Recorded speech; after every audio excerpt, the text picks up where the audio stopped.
Hai guys, apa kabar kalian? Semoga sehat-sehat selalu ya. Sebelumnya aku mau ngucapin terima kasih banyak buat kalian yang kemarin udah nonton video pertamaku tentang biaya hidup di Perth, Australia. Dan kali ini aku bakal sharing tentang spesifik untuk student khususnya di Australia. Apa sih yang harus kalian siapkan atau lakukan saat pertama kali sampai di Australia? So, tonton sampai akhir ya. Jadi setelah kalian mendaftar dan diterima di kampus kalian di Australia, hal yang harus kalian lakukan sebelum berangkat ke Australia tentunya untuk mengenroll atau kayak apa ya?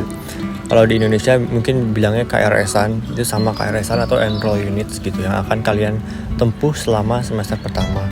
Itu kalian itu tergantung kampusnya masing-masing. Cuman kalau misalnya kampusku sendiri di UWA Perth itu kemarin aku enrollnya online. Jadi online enrollment di sebelum ke Perth. Jadi masih di Indonesia kita udah enroll gitu.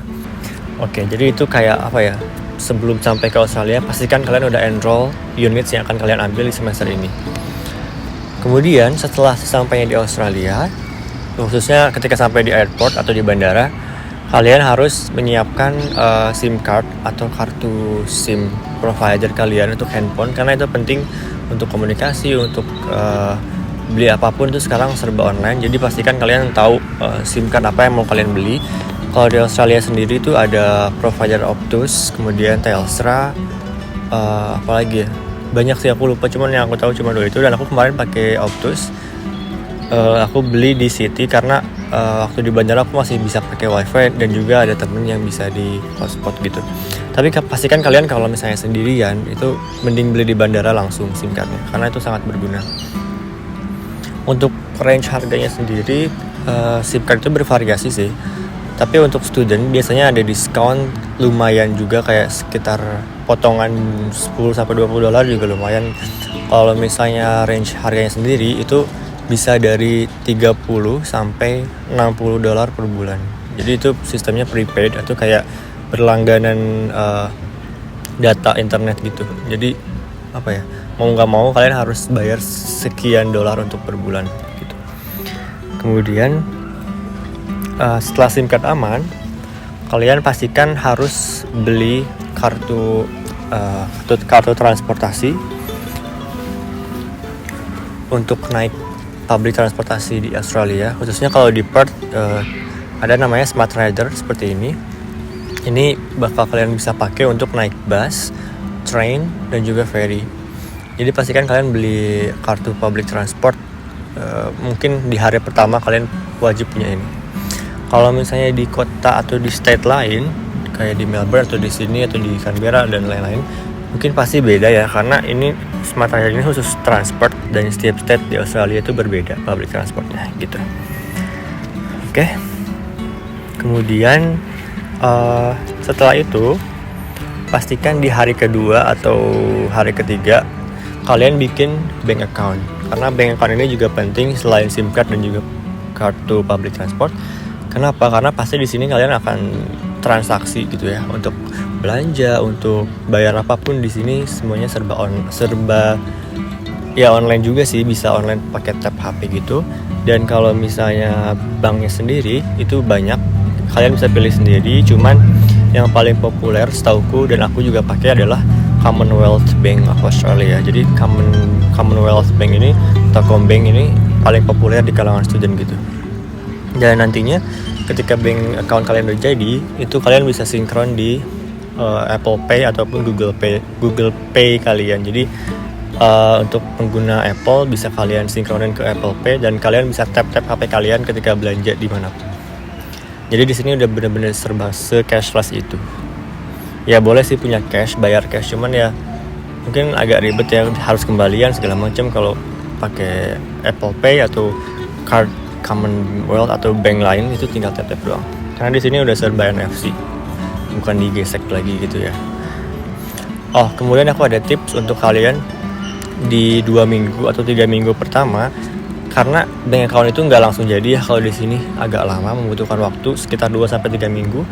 Jadi aku ada tips, kemarin aku menggunakan bank digital dari Indonesia yang bisa digunakan di luar negeri. Itu banyak, kayak ini aku bukan promosi ya, jadi ada Genius, kemudian ada Digibank dan bank-bank digital lainnya atau Bank Jago juga.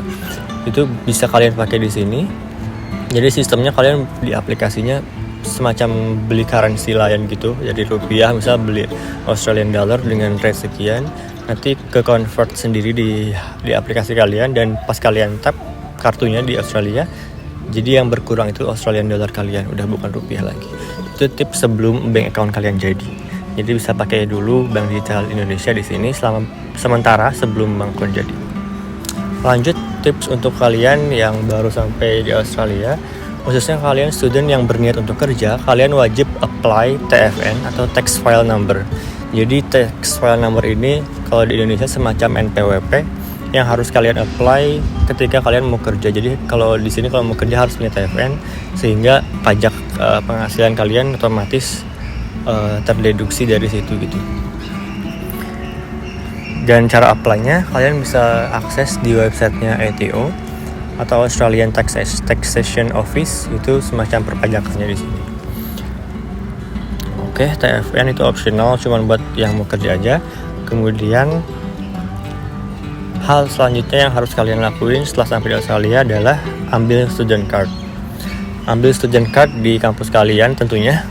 Dan biasanya kebanyakan uni di Australia ini sistemnya udah canggih banget ya. Jadi kalian bisa upload foto kalian sendiri di websitenya atau di website student kalian masing-masing. Dan nanti pas kalian nyampe ke Australia itu udah jadi tinggal diambil aja. Aku lupa nggak bawa student cardnya, pokoknya aku juga ambil di hari kedua atau hari ketiga gitu sampainya di sini. Student card di sini bisa kalian pakai untuk akses masuk ke ruangan-ruangan khusus di kampus, kemudian juga untuk diskon student, itu berguna banget sih. Jadi student cardku ada ada NFC-nya gitu buat tap-tap. So itu harus banget dijaga, jangan sampai hilang. Kemudian hal selanjutnya adalah kalian harus make sure timetable kalian itu udah fix dan udah rilis di website student kalian masing-masing. Karena apa? Karena biar waktu perkuliahan minggu pertama itu kalian nggak kebingungan gitu. Ini aku kuliah nggak ya, hari ini jam berapa dan segala macam, dan tepatnya di mana. Jadi itu kalian harus make sure timetable kalian seminggu tuh kalian kuliah hari apa aja, jam berapa dan di mana. Jadi kalian harus sedetail itu, harus pay attention terhadap hal-hal kecil kayak timetable, kemudian siapa tahu ada perubahan venue atau apa, jadi harus cek tiap hari, make sure. Oke? Sebetulnya itu sih hal-hal yang harus dilakukan di Australia sebegitu kalian sampai di sini. Selain itu kalian masih bisa lakuin di minggu-minggu berikutnya. Jadi memang hanya itu aja yang urgent untuk dilakukan waktu awal-awal sampai. Khususnya kalau di Perth, ya mungkin gak jauh beda sih, sama aja di state lain di Australia juga. So mungkin kalau ada kurang-kurangnya atau hal-hal yang masih ingin kalian bingungin atau ditanyain, boleh kalian komen di kolom komentar.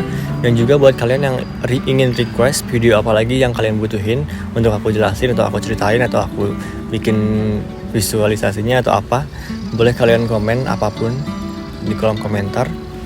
Aku sangat open karena konten ini pun berdasarkan dari request subscriber aku. Makasih yang udah request tentang video ini, karena bisa aku bikin langsung hari ini.